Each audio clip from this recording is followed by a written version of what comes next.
हाणे exercise 3.1 factors of 20 यानी कि एक्सरसाइज 3.1 जो क्वेश्चन आहे 20 जा जुज़ा। हाणे असांखे 20 जा जुज़ा लहणा आहिनि। ठीकु, हाणे जुज़नि मां मुराद आहे त उहे खोड़ा जेके 20 खे जेके खोड़ा लॻंदा उहे 20 जा छा हूंदा, जुज़ा हूंदा। ठीकु, हाणे 20 खे हिक जो खोड़ो लॻे थो। ठीकु आहे, ॿियो कहिड़ो थो लॻे, ॿिके जो खोड़ो। ठीकु, ऐं टिके जो कोन थो लॻे, ॿियो चौके जो, पंज खोड़ो 5 दफ़ा ईंदसि चौके जो। ठीकु, उन खां पोइ कहिड़ो खोड़ो लॻेसि थो, पंजे जो 4 चकर लॻेसि थो, ऐं उन खां पोइ 10 जो खोड़ो लॻेसि थो।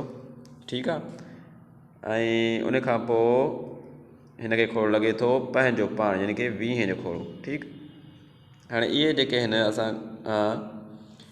फैक्टर्स आहिनि 20 जा, छाकाणि त इहे जेके बि आहिनि उहे 20 खे पूरो वञनि था। ठीकु, माना फैक्टर्स जुज़ा उहे चइबा आहिनि जेके उनखे पूरो वञींदा आहिनि, उहे उनजा कंहिं बि नंबर जा छा हूंदा आहिनि, फैक्टर हूंदा आहिनि या जुज़ा हूंदा आहिनि। माना ईअं तव्हां खणी चई सघो था त वंडींदड़ जेके कंहिं अदद जा वंडींदड़ हूंदा आहिनि उहे ई उनजा छा हूंदा आहिनि, फैक्टर्स हूंदा आहिनि यानी कि जुज़ा हूंदा आहिनि।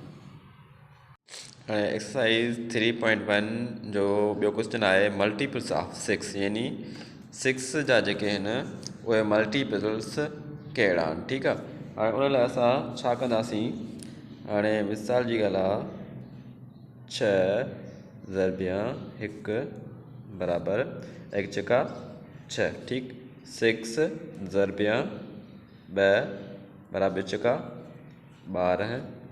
ठीकु आहे, 6 ज़रबिया 3।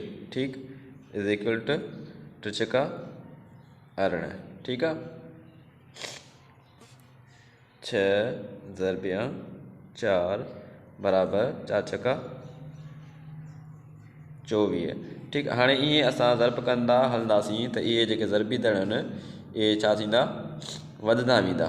ठीकु आहे, हाणे इहे जेके मल्टीपल्स आहिनि असांजा वधंदा वेंदा।